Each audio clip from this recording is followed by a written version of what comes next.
Tasarjabhi mata prajaha Tapasa vidyaya yukto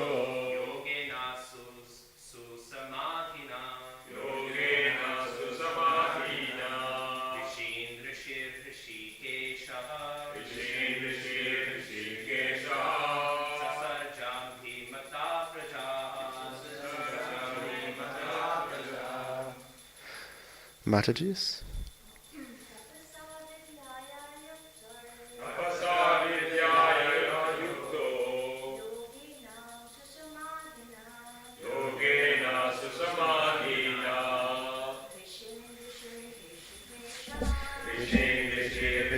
Keshav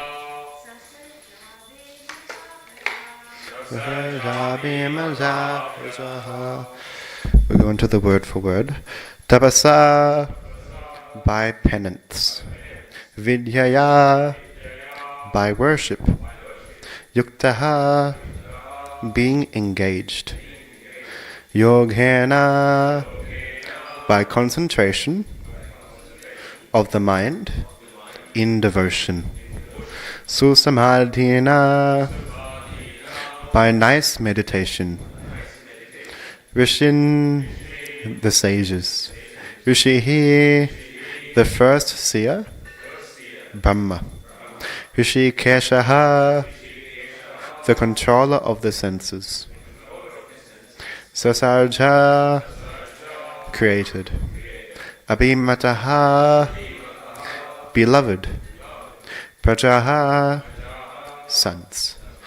Onto the translation and purport. Translation purport by His Divine Grace, A.C. Bhaktivedanta Swami Srila Prabhupada Ki. Translation. Having equipped himself with austere penance, adoration, mental concentration, and absorption in devotion, accompanied by dispassion, and having controlled his senses, Brahma, the self-born living creature, evolved great sages as his beloved sons. Purport. The ritualistic performances of sacrifice are meant for material economic development. In other words, they are meant to keep the body in good condition for cultivation of spiritual knowledge. But for actual attainment of spiritual knowledge, other qualifications are needed. What is essential is vidya, or worship of the Supreme Lord. Sometimes the word yoga is used to refer to the gymnastic performances of different bodily postures which help mental concentration. Generally, the different bodily postures in the yoga system are accepted by less intelligent men to be the end of yoga, but actually they are meant to concentrate the mind upon the supersoul. After creating persons for economic development, Brahma created sages who would set the example for spiritual realization. We're going to Manglacharan now. Om Jnana Timirandhasya Jnana Jana Shalakaya Militam Yena Tasmai Shri Gurave Namaha Shri Chaitanya Manobhishtam Sapitam Yena Bhutale Swayam Rupa Kadamayam Dadati Svabhadantikam Vandeham Shri Gurun Shri Yuta Padakamalam Shri Gurun Vaishnavamscha Shri Rupam Sahagrajatam Sahagana Raghunathan Vidam Tan Sajivam Sadvetam Savadutam Parjana Sahitam Krishna Chaitanya Devam Shri Radha Krishna Padan Sahagana Lalita Shri Vishakadvitamscha He Krishna Karuna Sindhu Dinabandhu Jagatpate Gopesha Gopika Kanta Radha Kanta Namosute Tapte Kanchana Goyangi Radhe Vrindavaneshwari Rishabhanu Sude Devi Pranamami Hari Priya Vancha Kalpatarubhyascha Kripa Sindhu Bhayevacha Patitana Pavanebhyo Vaishnavebhyo Namo Namaha Jai Shri Krishna Chaitanya Prabhu Nityananda Shri Advaita Gadadaya Shivasadi Gaura Bhaktavinda Hare Krishna Krishna Krishna Krishna, Hare Hare, Hare Rama, Rama Rama, Hare Hare, Hare Krishna, Krishna Krishna, Hare Hare, Hare Rama, Rama Rama, Hare Hare, Hare Krishna, Krishna Krishna, Hare Hare, Hare Rama, Rama Rama, Hare Hare. Hare Krishna. Once again, welcome everyone to this morning's Bhagavatam class. Just before we begin, just a quick few words of forgiveness. I'm not qualified to sit on the Vyasasan, what to speak of speak. There are many people who I actually listen to classes of, so please tolerate what I say. Please forgive me if I say anything wrong, and please pray for me so I can get the strength to say the right words at the right time. So without any further ado, we'll start. This is text 52, so we are towards the closing end of the chapter, which is very interesting. Just a bit of context, as you all would have known over the last month, we've been reading how Lord Brahma has been acting as a secondary creator, and Brahma has been creating the material universe. And according to Vishwanath Chakravarti Thakur, he confirms the chronological order. In the chapter, we have seen Brahma has created many different beings, but Vishwanath Chakravarti Thakur has actually confirmed the actual chronological order, where at first it started with animals with 5 joints, then vegetation, so trees and plants, snakes, cows and buffaloes, yakshas, rakshasas, kinnaras, and kimpurushas, then the kamaras, and finally he goes to Manu and the humans. So here, in this particular verse, Lord Brahma is creating the great sages, who are his beloved sons. So the conclusion, this is essentially the conclusion of the chapter, and this is the most important part of the chapter. So it's very, very important, so without any further ado, we'll start. One thing we should understand is that after creating all arrangements for economic development, those who may know, economic development refers to utility, satisfaction, material happiness in material objects. So Srila Prabhupada does describe this as economic development. After doing all of this, Lord Brahma then creates the stages, as we know. So this is what the next 2 verses will describe. So we'll read the translation again. Having equipped himself with austere penance, adoration, mental concentration, and absorption in devotion, accompanied by dispassion and having controlled his senses, Brahma, the self-born living creature, evolved great sages as his beloved sons. So here, there is essentially cause and effect, very clearly stipulated here. The order of the verse is first what Lord Brahma did after creating everything. So for the last 51 verses, we've seen Brahma has created a lot of very interesting creations. And after doing this, Lord Brahma equips himself with austere penance, adoration, and mental concentration, absorption, devotion. Now, this is what he does. Now, one might ask, how does he do this? So here, Vyasadeva or Sutta Goswami then explains how Brahma did this, the mood, which was dispassion and by controlling the senses. Then the effect of this is he created his beloved sons, the sages. So bearing in mind this this evaluation, this structure here, we'll go through the cause and effect likewise. So the first point, as we went through, is that he did 2 things. First thing he did was austere penance. Second thing he did was he adored, concentrated in, and absorbed devotion.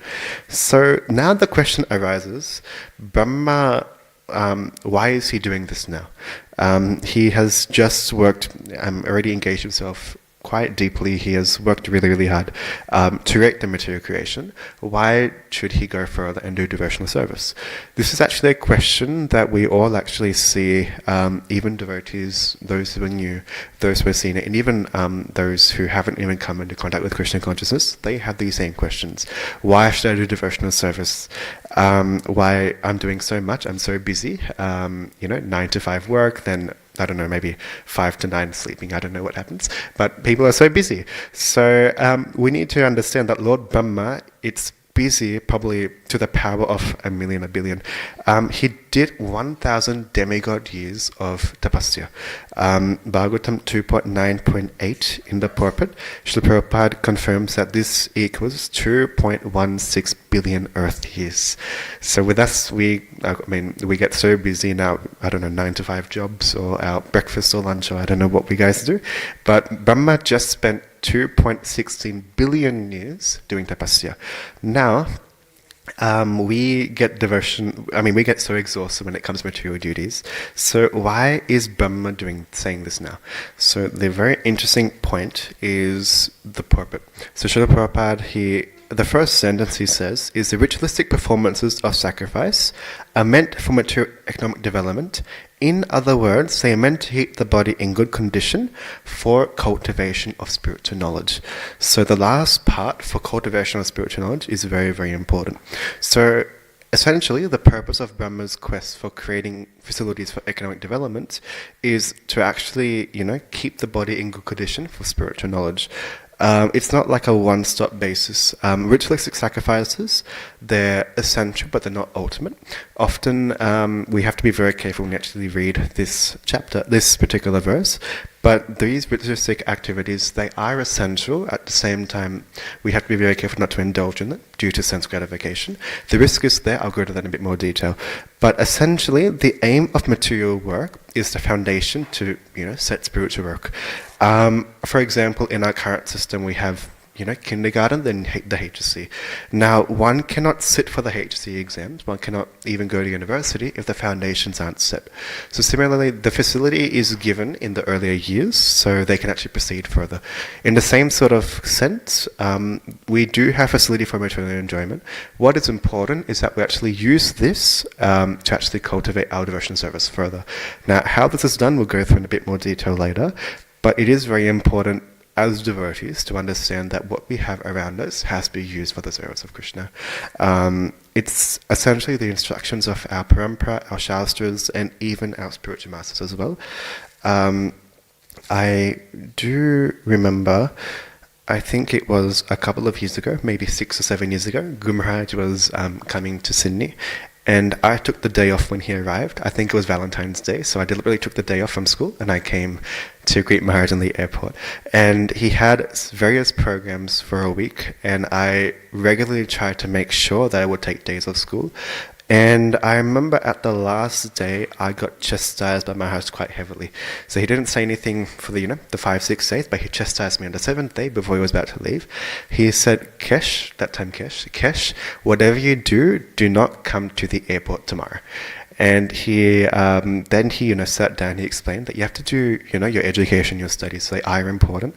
Don't just become brahmachari or so quickly. You have to get the knowledge first. And it is very practical. Like if we look at Srila Prabhupada, if Srila Prabhupada didn't go to Scottish Church College and studied English, we wouldn't be where we are today when you look at it. He wouldn't have written so many books in English. He wouldn't have traveled all the way to America just for us. It wouldn't have happened. Even if we look even after Srila Prabhupada, for example, His Holiness Bhakti Swarup Damodar Maharaj, those who know, he is a PhD, he is a scientist, and Srila Prabhupada always kept him as one of his right men. And one time, Bhakti Swarup Damodar Maharaj, he asked Srila Prabhupada if he should keep his job. This was in 1975, and Srila Prabhupada replied to that in a letter, and he said that I think you should not think of relinquishing your job without meeting me and discussing the matter deeply. Then Srila Prabhupada goes on to say something very important. Srila Prabhupada says, unless you keep your job, you will not be considered an important man in the material sense. And if you are not an important man, then he will listen to you. So here Srila Prabhupada is making it very clear that even though, Maharaj did have a job, he's telling him to keep his job, because if he does, he'll be regarded as an important man. Once he is an important man, then he can actually, it's easier to preach, people can listen to him. Even if we go to our parampara, Bhaktivinoda Thakur was a magistrate. Now, often in devotees, often like we go to Vrindavan or we go to the temple, and we get excited, which is very good, but we sort of forget the foundations. It's very important that material facilities people often say that, they're Maya. Yes, they are Maya, but depending on how we use them, that is very important. For an example, in The Journey Home, Radhanath Maharaj gives, and those who've read Journey Home will know, when he actually saw Srila Prabhupada, there he was using a microphone, and there was a few sannyasis with cameras. And His Holiness Radhanath Maharaj thought that, the cameras are very materialistic objects, which obviously I would think too. But then upon further speculation, we have like a microphone. Now this microphone is a material object, but it's being used for a spiritual cause. So in the same sort of sense, we need to make sure that we use whatever we have for the service of Krishna. In Bhagavatam 1.2.9, one of the beginning verses of Bhagavatam, those very famous verse, Dharmasehi Abhavargasya. The translation is very important. There, Sutta Goswami tells the Naimisharanya sages that all occupational engagements are certainly meant for ultimate liberation. They should never be performed for material gain. Furthermore, according to the sages, one who is engaged in the ultimate occupational service should never use his material gain to cultivate sense gratification. So here the first sentence is, all occupational engagements are certainly meant for ultimate liberation. So we have to also bear in mind that it is for liberation, but at the same time there is a word of warning. That word of warning is it's not for sense gratification, which we'll go through a bit later on. So now, bearing that in mind, we'll go through the lessons that are given. So the first lesson that Lord Brahma actually teaches us in this verse is that even after, creating so many material facilities, still he gets the time to do devotional service. And essentially that teaches us that everything should essentially prompt us to do devotional service. Now, the first thing is Brahma equipped himself with austere penance. Now, I think the translation, maybe you can see it on the phone. Austere penance. Now, Krishna consciousness itself is a form of penance. It's a tapasya. Waking up in the morning for Mangala Aarti, 3 o'clock, 4 o'clock. Sometimes it's very hard to, dance. I think I was listening to, His Holiness Mahavishnu Goswami Maharaj. He was saying that when we initially join Krishna consciousness, when it's Mangala Aarti, Guru Puja, some devotees, they jump, 6, 7, 8 feet.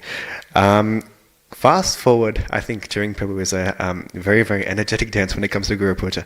Not saying this for you, but for other people like me, fast forward maybe 5 or 6 years, it's very difficult to take the leg out of the bed. Even raise the foot to get out of the bed. So it is a tapasya. Chanting 16 rounds for 2 or more hours, doing service for regulative principles, it is hard, but it is very enjoyable. Guru Maharaj actually used to make one brahmacharya joke where there'll be a brahmacharya and if it will be the afternoon and they're going to rest, he would say, "See you tomorrow morning for breakfast." The implication being that you won't be able to come for Mangala Aarti, so I'll see you in breakfast. So Krishna consciousness is a tapasya. Now the question is, why austere sacrifices? So here it does say austere penance, but why is the word austere there? Austere essentially means that sacrifices aren't just a means of, fire sacrifice. Like if I was to say sacrifice, you'll think of maybe a yagna or donation, charity, which is very good. But the primary objective of all sacrifices is to please Krishna. That is the first and foremost objective. Now the question is, what pleases Krishna the most? This goes on to the point on why austere penance the word is used, austere.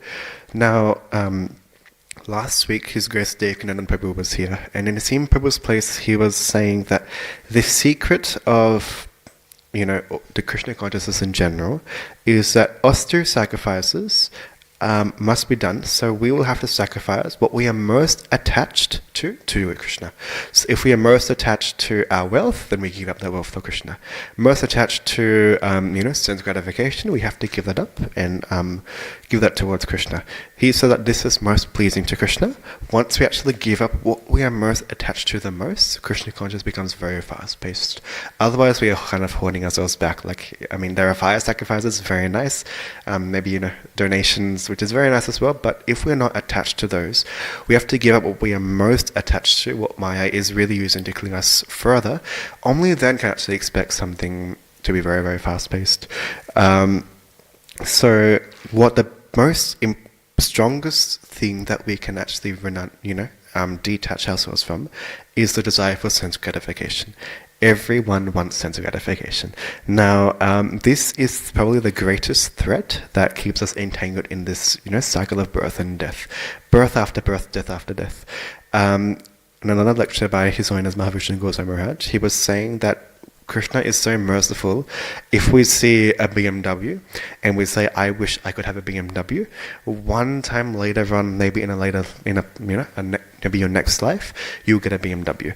But thinking like this, Krishna is so merciful. He gives us the wishes that we have. How many wishes have we had? We've had quite a few wishes, and he says that the cycle continues. So there's a BMW, then in the next life there might be a Ferrari. I wish I could have a Ferrari. Like this, we just get entangled, just trying to gratify our senses.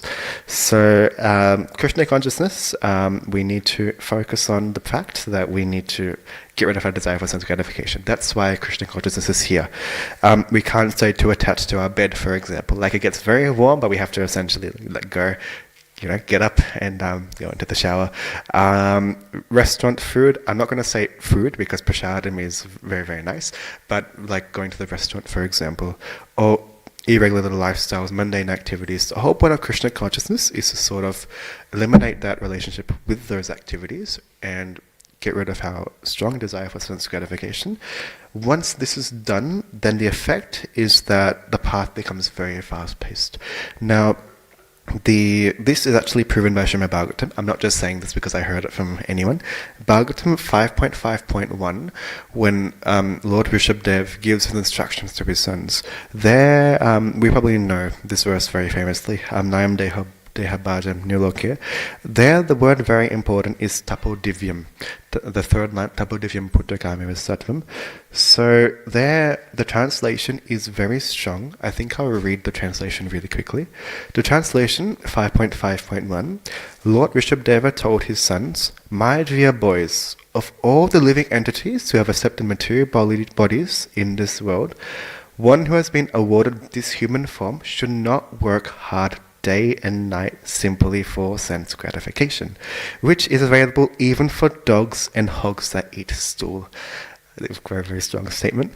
Next point is very important. So then he says, one should engage in penance and austerity, not just any penance and austerity. He goes further to say, penance and austerity to attain the divine position of devotional service.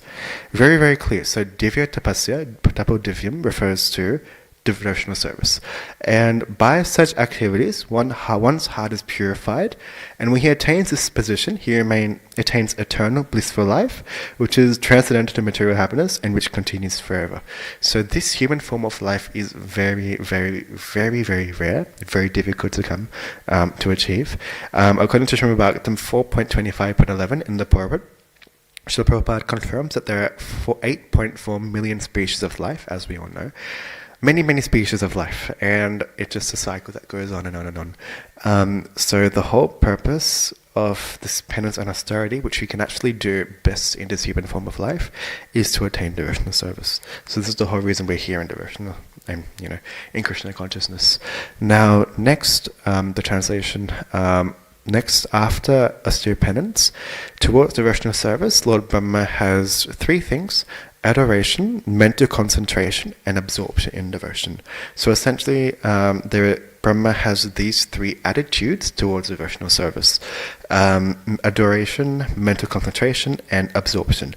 So the last two are the most important: mental concentration and absorption in devotion. Now, mental concentration. Now, if Prabhupada just wrote concentration, that would have done the job, but he wrote mental concentration. What does mental mean? Essentially the mind. So concentration towards bhakti actually starts from the mind. If our mind is focused on Krishna, then everything else becomes very, very easy. Otherwise, our mind is running in a helter-skelter, and it's just a mess afterwards. It's not artificial. Like, for example, I'm reading a book. It's not I'm artificially focused. Our mind has to be focused on what we're doing. This is the reason why Krishna actually places so much emphasis in Bhagavad Gita, in Srimad Bhagavatam, about our mind. Our mind has to be fixed on Krishna. Manmanabhava manvakto.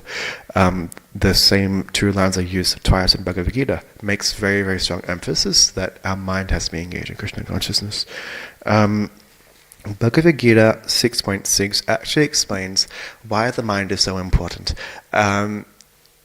If we go to a material perspective in school, where they would say concentrate. We don't hear someone say mentally concentrate yourself or concentrate your mind. It's mainly just concentrate. But here we need to understand that the mind is probably the most strongest tool that we have to actually concentrate in Krishna consciousness. In 6.6 Bhagavad Gita, the translation is, "For him who has conquered the mind is the best of friends, but for one who has failed to do so, his mind will remain the greatest enemy." I repeat that again. For him who has conquered the mind is the best of friends, and for one who has failed to do so, the mind remains the greatest enemy. So if a mind is uncontrolled, it can be, perhaps speaking, the most dangerous detriment, very, very dangerous to our devotional service. It is to the detriment of our devotional service. And the danger is, if the mind is not controlled, then yoga is simply for show. There's no purpose of yoga. In the purport, we read that unless the mind is controlled, the practice of yoga for show is simply a waste of time. One cannot control his mind, lives always in the greatest enemy, and thus his life and mission are spoiled. So this is in Bhagavad Gita 6.6. If we don't have our mind focused, whatever we are doing, that essentially Prabhupada says very strongly that it's simply a waste of time. If we're not focused, then there's essentially no point in doing what we are doing. So Srila Prabhupada warns us that as long as one's mind remains an unconquered enemy, one has to serve the dictations of lust, anger, avarice, illusion, etc. So if our mind is not controlled, it gets very, very dangerous. It is very difficult for us to progress further. So once our mind is conquered, Brahma is actually showing us that by mentally concentrating on devotional service becomes very, very easy to do. Otherwise, there are people who have been in the movement for 5 years, 10 years, 20 years, 30 years, and sometimes they ask, why am I not advancing further? On the other hand, I do have a few godbrothers within, 3 or 4 months coming into contact with Krishna consciousness, they become full-time brahmacharis, they just peak significantly. So the difference here is our mental concentration. If our mind is conquered, then things become very, very easy moving forward. Finally, here, Srila Prabhupada translates as complete absorption. So Brahma's absorption in Krishna consciousness, Brahma's absorption in devotional service is complete. It's not just, two separate identities. Normally in the material world, like when we go to work or school, then we go to the temple, it's like we have two separate identities. Like we check into one identity, which is materialistic, Bollywood, cricket, I don't know what everyone does. But then when you go to the temple, it's, we put tilak, dhoti, kurta, very, very nice devotee. But that's not exactly what devotion service is all about. It's about complete absorption. Now the question is, why should we absorb completely to Krishna consciousness? Now the answer is, by being absorbed in Krishna consciousness, we get protected from the most dangerous causes of fear. Devotees are fearless. There is no reason for them to fear. Once devotees, are fully absorbed in Krishna, then it's very difficult to be afraid of anything else. In Srimad Bhagavatam 2.9.35, in the purport, Srila Prabhupada actually writes that one who is fully absorbed in Achyuta Katha can never be afraid of anything in this world. Now, Achyuta, as we know, is infallible. Now, Srila Prabhupada is saying that anyone who is fully absorbed in this infallible, pastimes of Lord Krishna, they can never be afraid of anything else in this world. And if you look around you, it is true. Srila Prabhupada, for example, Srila Prabhupada was alone, he's done so much, but he was fearless. Bhaktisiddhanta Saraswati Thakur, he was fearless, he was like a ferocious lion. Even, I remember in Year 7, I think one of the first books I distributed was to my PE teacher in Year 7, and she did make a comment that, how are you Hare Krishnas so fearless? Like you go on the streets with bed sheets, with a jam, doing all sorts of things. How are you not scared? And it is a very, important thing to bear in mind that if we are attached to a bodily concept of life, it is very easy to be, fall under fear. But once we are attached to Krishna, which is the whole reason why devotion service is there, devotees become fearless. Now, an example of this is the Mahabharata. So we all know in the 13th or 14th day, in the 13th day, as we know, Arjuna's son, Abhimanyu, was killed by Krishna's arrangement through some unfair way. And the way that he was killed was that Jayadratha, as you all know, he blocked the formation, and he prevented the Pandavas from entering. Due to his boon from Lord Shiva, he prevented the Pandavas from entering and protecting Abhimanyu. Now, the reason I'm saying this pastime is that Arjuna had so much faith in Krishna. Once we actually, are fully absorbed in Lord Krishna, then we have no reason to fear. And when Arjuna found this out, naturally he was very, very angry. And he made a very strong vow that if he did not kill Jayadratha by sunset the next day, he will enter the fire. And as soon as he said, this Krishna is putting his hand on his head, what are you saying? And the whole Pandava camp started celebrating when Arjuna made this vow that tomorrow I will kill Jayadratha by sunset. And the Kauravas became very, very confused. And through their messengers, they found out that, that plan has been made. And once they actually figured this out, they started creating a very strong military formation. Mahabharata actually explains that the formation that Dronacharya created just to protect Jayadratha was 30 miles, so I think that might be 50 kilometers by 60 miles, so that's maybe 100 kilometers. That was the density of the defenses that Dronacharya used just to protect Jayadratha. Very, very dangerous.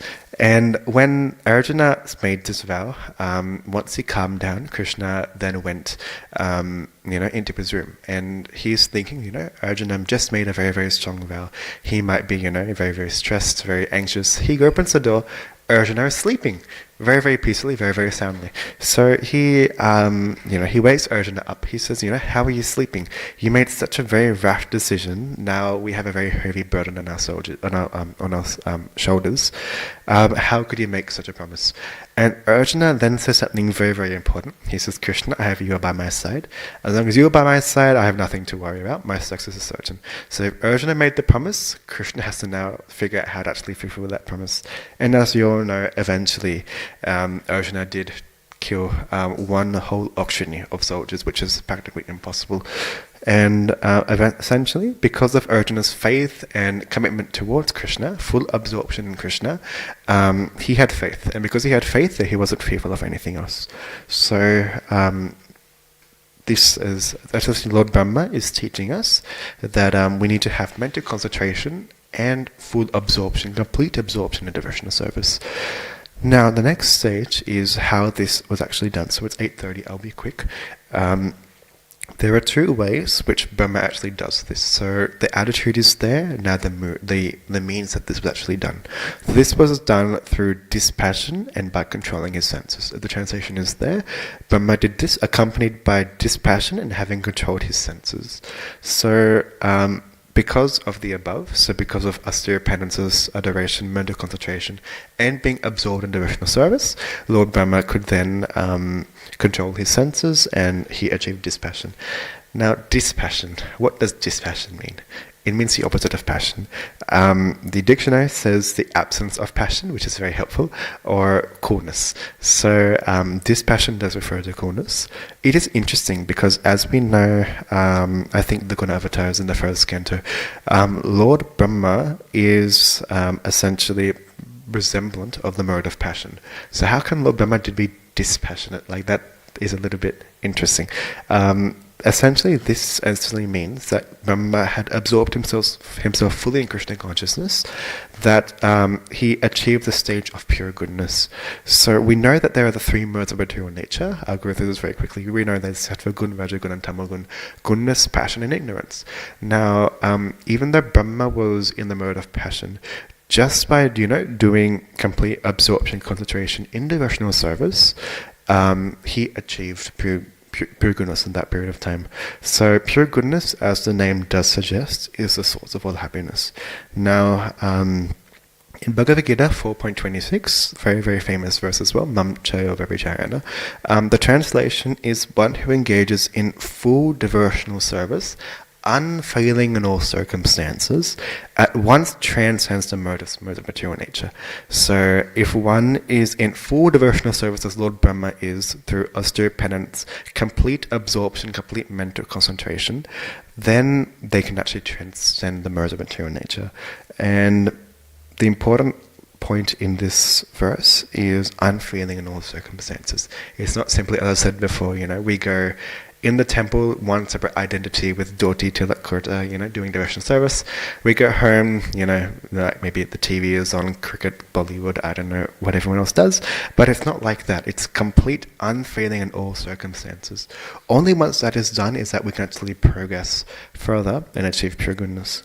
And to achieve pure goodness, devotional service is a must. There is no other way to achieve pure goodness other than doing devotional service. Like if we go just see our devotees, for example, in the temple or, in the congregation, they're always happy. You don't see a person sitting down with a plate of prasadam, crying or being sad. Everyone is smiling. It just doesn't happen. Once we actually, achieve this stage of, pure goodness, there's no reason to, be stressful or anxious. Otherwise, if we go out of the temple, we see issues of things like, depression, anxiety, suicide. This is quite strong in the material world.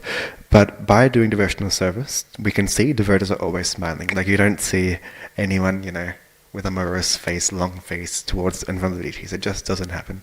So we need to understand that by doing pure goodness, that is what Brahma is teaching us. By doing devotional service, he attained pure goodness.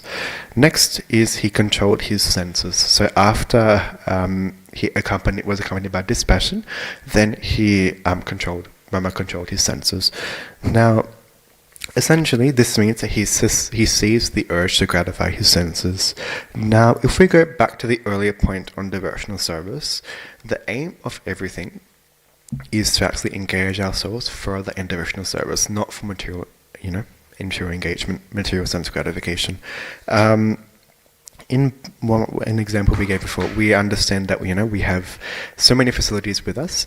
In the verse that we were reading from, in 1.2.8, I believe, or 9, there, Sutta Goswami does warn us that we need to make sure that whatever we have with us must be specifically for devotional service. It can't be for anything else. It can't be for sense gratification. Once we try and focus on our own sense gratification, then, as we know, the path of Krishna consciousness becomes very, very difficult. It's not as fast-paced as we would like it to be. And once we settle in Bhakti Yoga, there's actually no need to actually gratify our senses. The devotees are fully satisfied. And once we actually be satisfied by the higher taste, there's no need to hanker after anything material. In Srimad Bhagavatam, actually, we're running out of time, so I'll quickly just fast forward. The effect of devotional service is there is no need to do anything else. So if you go in Bhagavad Gita 2.59, there we all know the verse, Visaya nivartante nyarasa dehina, raso vajan rasopyasya pramdushva nivartate. So in the translation, Srila Prabhupada writes that though the embodied soul may be restricted from sense enjoyment, so although the soul may find it very difficult to, gratify the senses, the taste for sense objects remains. So when we, for example, if we want to, drink a soft drink or something, we have that attached, that we have the desire to gratify our senses. The soul doesn't actually get affected by it. The soul doesn't taste the soft drink or anything. But it's the urge, the taste to actually somehow or other have that source of sense gratification. We are attached to it. But the translation then goes further to say that by ceasing such engagements, by experiencing a higher taste, he is fixed in consciousness. So in Krishna consciousness, it's all about having that higher taste. That higher taste is devotional service, that mode of pure goodness. Once we actually achieve that stage, there's no need to do anything else at all. That is very important to bear in mind. Now, finally, the last phase is Brahma, the self-born living creature, evolved great sages as his beloved sons. So here, after doing all of this, after everything that we've covered through in the last half an hour or so, Brahma then creates great sages as his beloved sons. Now, one very important point is that Srila Prabhupada uses the words great sages and beloved. So after focusing on devotional service, the effect of it was beneficial not only for Lord Brahma, but like Brahma was obviously benefited because it is beloved, but for all future generations. If we don't have great sages with us, it's very difficult for spiritual advancement. And by giving us, these great sages, Lord Brahma has given us probably the greatest benediction we can have, which is the great sages. Once we have the great sages, the future generations do become purified. This is the quality of a pure devotee. A pure devotee tries and always benefits the other generations. If we look at Srimad Bhagavatam 2.9.34, I'll finish off soon. 2.9.34, one of the Chatusloki verses, we all know, Reda Ertam Yat Pratiyata, Na Pratiyata Jatmani. So there, Lord Vishnu appears before Lord Brahma, and he says, "O Brahma, whatever appears to be of any value, if it is without relation to me, it has no reality." So because Brahma did devotional service, which is directly connected to Lord Krishna, directly, and created great sages, this material universe actually has value. Otherwise, there is, what's the use of, as we've read through, he's created snakes, he's created vegetation. There is no use of all this if Krishna is not in the center. So Brahma is teaching us that if Krishna is not in the center, as resembled by the great sages, it becomes very, very difficult to progress further in Krishna consciousness. And as I was saying before, the impact is everlasting. The impact then, as we know, the great sages, they came and they benefited the future generations. That is one, because Brahma focused himself on devotional service, there is no need for him to focus on anything else. I think I've given this example quite a few times. We know that on Krishna's lotus feet there are certain marks, certain symbols. One of them is as a bow. And if we look closely, that bow doesn't have a string attached to it. Now, the reason, according to His Holiness Satyananda Maharaj, is that once a pure devotee actually goes and surrenders under Krishna's lotus feet, puts Krishna's lotus feet in the center of their lives, then there is no need to aim for anything else. Everything is already achieved just by surrendering unto Lord Krishna. So our lives then become, there's no strings, so there's nothing else to actually hanker for. We've already achieved our primary objective. And the impact on future generations is that by creating great sages, future generations are benefited. Now, the quality of the pure devotees is that they consider the future generations that are yet to come. For example, if we look at Srila Prabhupada did so many sacrifices for us. Right? He crossed the ocean, I think the Pacific Ocean, when he was 69 years old. He had, 2 heart attacks while on the Jaladuta. He's done so many sacrifices. I will end off by giving one pastime. In the UK, in Bhaktivedanta Manor, has anyone been to Bhaktivedanta Manor? Yeah, you've probably been. So those who have been to Bhaktivedanta Manor, they would know it's a very big palace. It's very, very big. And in the 1990s, there was lobbying by the general public to stop the worship in Bhaktivedanta Manor. That time it was a very difficult time for ISKCON in England, and there was lobbying by the public for the government to stop, devotional service worship in Bhaktivedanta Manor. So to solve this, the GBC at the time, who was His Holiness Giriraj Maharaj, he went to the person who acts as a representative for the Queen in Parliament. So like we had the Governor General there. I think it's the Queen's Council at that time. I don't know what the title is, but there is this one particular personality who represents the Queen in Parliament. This person was in his 70s, and Giriraj Maharaj entered the room, and they were sitting down, and this 70-year-old, Queen's Council, he told Giriraj Maharaj that what your founder Acharya did is impossible. Impossible, he said. And then he elaborated further. He said, he told Giriraj Maharaj that you will not understand because you're a man in your 40s. I'm a man in my 70s, and I know what it's like, and to do what he did is simply impossible. Now, this is, someone who probably, probably does not do the 4 regular principles. That's broad speculation, but he's the Queen's Counsel, and he even acknowledges that to do what Srila Prabhupada did is very, very impossible. Now, he said that, what your founder is no ordinary man. The reason he knew this is because he just read, I think before there was, Your Ever Well-Wisher. I think they've changed the title and cover now, but Your Ever Well-Wisher. I think they call it Prabhupada now. Your Ever Well-Wisher, that small book. This Queen's Council read that book, and by reading it, he became fully convinced.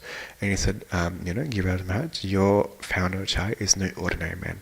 So we can understand that what we have in Krishna consciousness, it's only because Prabhupada has done so many sacrifices for us. It's not normal. Normally we see people who benefit the early generation, but Srila Prabhupada has done so much for all future generations that it's a reason we are under this roof in front of the deities. It's only because of him. So finally, just to conclude, I will recite one verse from Srimad Bhagavatam 7.10.18. We know this is a chapter when Lord Nrsimhadev becomes specified, and he addresses Prahlad Maharaj. And to Prahlad Maharaj, he says, My dear Prahlad, O most pure, O great saintly person, your father has become purified, along with 21 forefathers in your family. Because you are born in this family, the entire dynasty has been purified. So Nrsimhadev promises that a pure devotee can purify the generations, not only of the ancestors, but also the whole dynasty that follows. So on that note, we will conclude. Just a quick summary.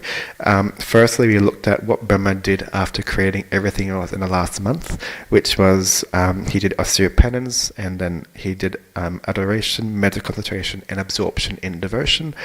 After this, the way that Brahma did this was through dispassion and by controlling his senses. Once this was done, the effect is that he created his beloved sons, the sages, and the effect is for all of us to see. So on that note, I will conclude here. Thank you very much for listening very, very patiently. I'll go to questions. Yes, Prabhu.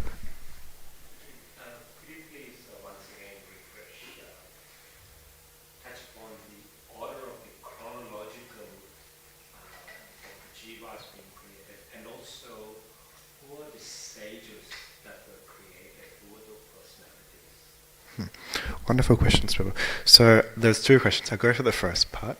So as far as the chronological order is concerned, the order in the Bhagavatam, of course, it is focused on secondary creations, and it is very elaborate.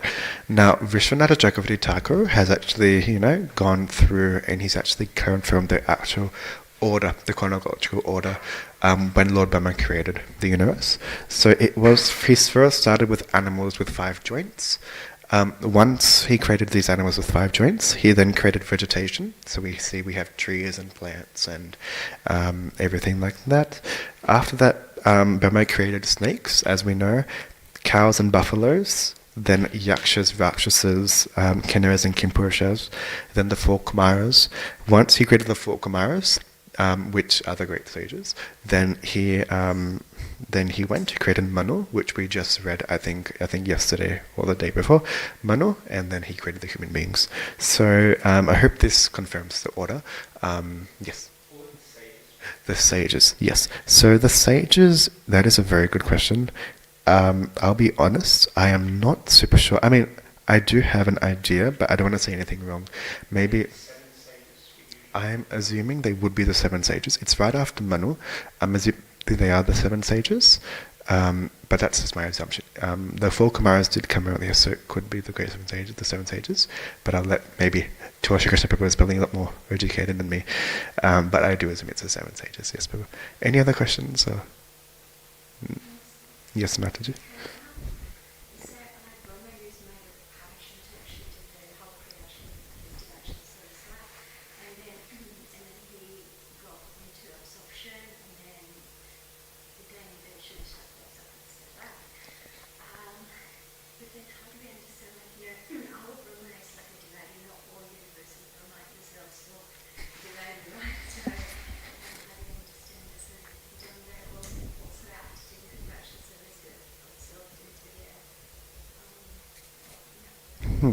So, wait, just to confirm, the question is essentially, do all other Brahmas also do devotional service? Is that the question? Or? Okay. They will have to, yes.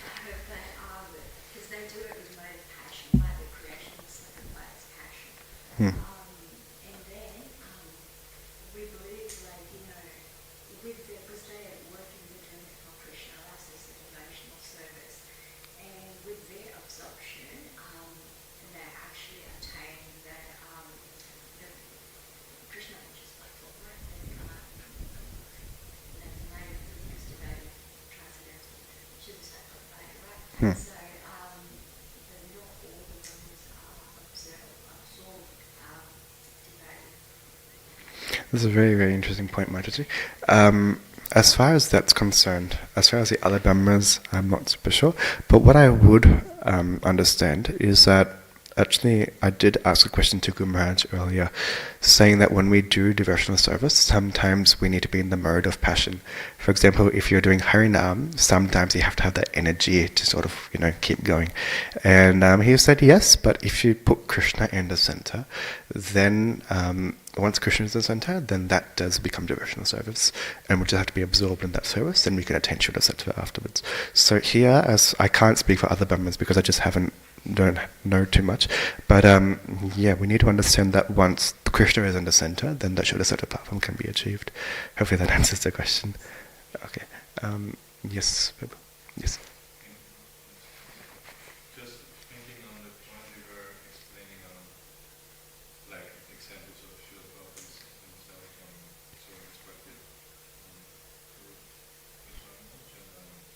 and Bhaktivinoda Thakur, how sometimes material education can also be important. I was thinking on like it's like kind of special cases. Because generally we hear how Bhakti is like not dependent on any of that, and how the tendency would be to think, okay, I need to do this and this to be able to do Bhakti. But generally the message we get is that it's not, we don't need to, it's not dependent. But at the same time, those things show us how we should not use Bhakti as like Prabhupada many times we stress as an excuse to neglect our duties.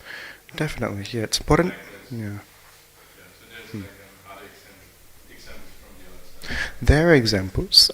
Of course, we need to understand as examples that the primary goal is to do devotional service. That's the primary objective. So, for example, Bhaktivinoda Thakur, Srila Prabhupada, Bhaktivinoda Saraswati Thakur, they're all very exalted. Primary objective is obviously to do devotional service.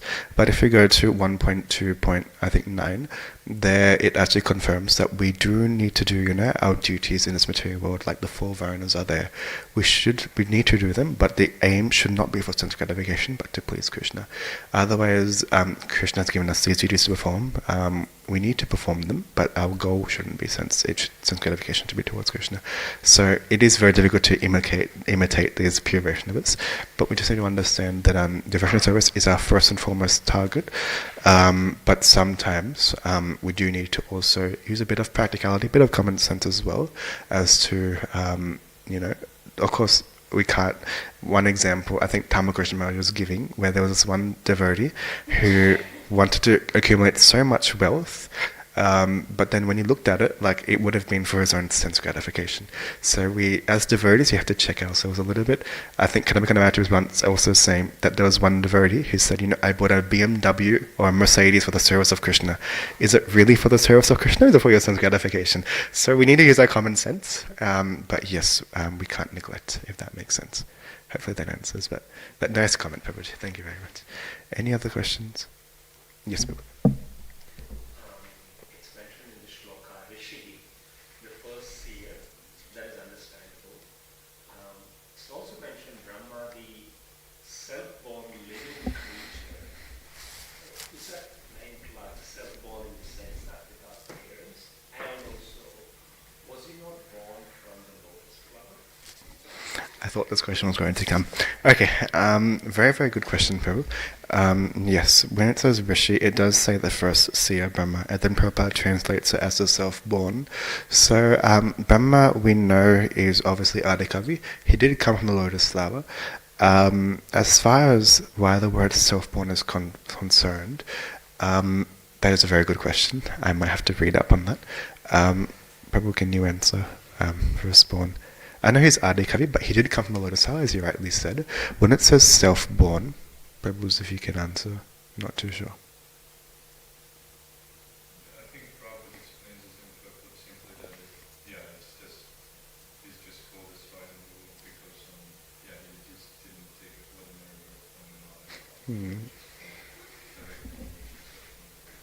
Yeah, so he didn't go through the 9, yeah, not like the mother, but on the lotus flower. So that's, Ishaji Prabhu probably answered it well. But yeah, that's just fine. I think I'll conclude here. It is 8:55. So thank you very much. Once again, please forgive me if I said anything wrong. I am probably like a younger son or brother, I don't know, for all of you. So please tolerate what I say. Please forgive me. If I've said anything wrong, please forgive. Please pray for me so I can also somewhere or other engage completely. Srimad Bhagavatam Mahapurana ki, Srila Prabhupada ki, Nitai Gaur Premanande. Srila Prabhupada ki.